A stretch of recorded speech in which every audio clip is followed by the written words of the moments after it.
আরে তো আপনার দুর্নীতি কমানোর জন্য অন্য মন্ত্রীরা আছে, আপনি অস্ত্র উদ্ধার করেন।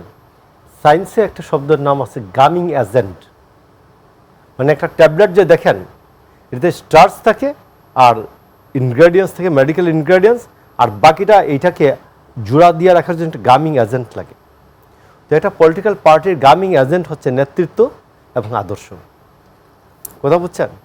তো এইখানে স্বাভাবিক হচ্ছে যে আপনি টাকা কামাই করবেন আর বিবাহ করিবেন, আপনার বাবা বলিবেন আমার এই সব এলাকায় যে মসজিদে কোটি কোটি টাকা দিয়ে গেল এটা আমার ছেলে দিয়েছে, আমার ছেলে ভবিষ্যতে নির্বাচন করিবে, আপনারা দোয়া করিবেন।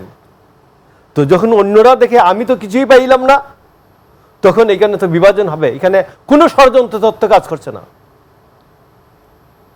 কেউ মৌজ মাস্তি করবেন আর কেউ বঞ্চিত থাকবে, কেউ খাবে তো কেউ খাবে না, তা হবে না, তা হবে না, এটা তো হবে না রে ভাই।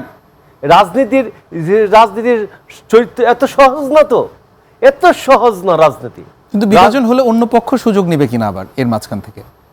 আমি আপনাকে বলি, আমি আওয়ামী লীগকে ভয় পাচ্ছি না, অন্যান্যরা এই ঝুজুর ভয় দেখে লাভ নাই।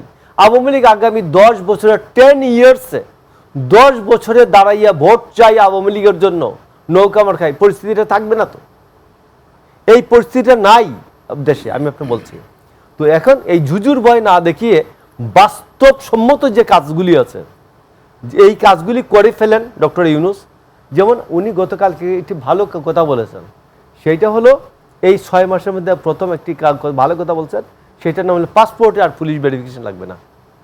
ওকে, পাসপোর্টে পুলিশ ভেরিফিকেশন লাগবে না, ফাইন। কেউ মত করছে? এটি একটি সংস্কার, অগ্রগতি। অস্ত্র উদ্ধারের প্রথম সপ্তাহে যদি বলতেন আসুন আমরা সবাই বসি, এখনো বিষয়টা টাটকা আছে, স্মৃতিশক্তি টাটকা আছে, কারা কারা অস্ত্র লুট করলো, এরা অস্ত্র না দিলে আগামী 7 দিনের মধ্যে 15 দিনের মাথা থেকে কম্বিং অপারেশন। অস্ত্র উদ্ধার কেন করা যাচ্ছে না?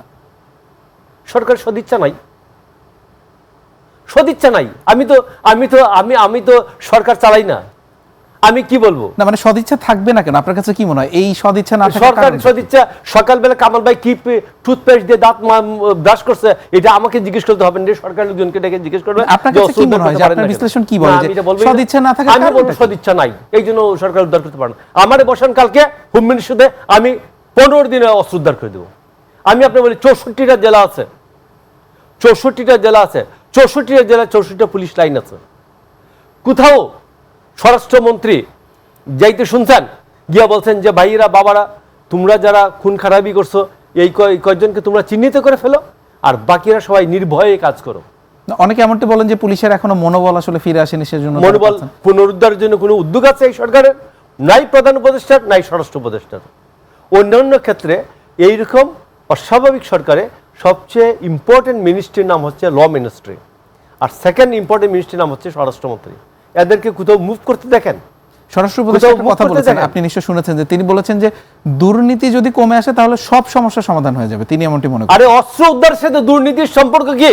তিনি বলছেন দুর্নীতি কমে গেলে সব সমস্যার সমাধান। আরে তো আপনার দুর্নীতি কমানোর জন্য অন্য মন্ত্রীরা আছে, আপনি অস্ত্র উদ্ধার করেন। আপনি যেতে চান কি স্থানীয় সরকার? আমরা 100-150 লোক মারা গেছে স্থানীয় সরকারে আওয়ামী লীগের সময়, চিল্লাফাল্লা করছে না যে এখন তো একটা এসএমজি টান দিলে 1 মিনিটে 150 মারা যাবে, 1 মিনিটে 150 মারা যাবে এসএমজি বা এলএমজি টান দিলে। তো এই জন্য আমি আপনাকে বলছি যে এই যে অস্ত্র উদ্ধার এটা তো একটা ভালো উদ্যোগ না? কেউ নিষেধ করতো? কেউ নিষেধ করতো? এখনো কেউ নিষেধ করবে? অস্ত্র উদ্ধারের প্রশ্নে কেউ নিষেধ করবে না।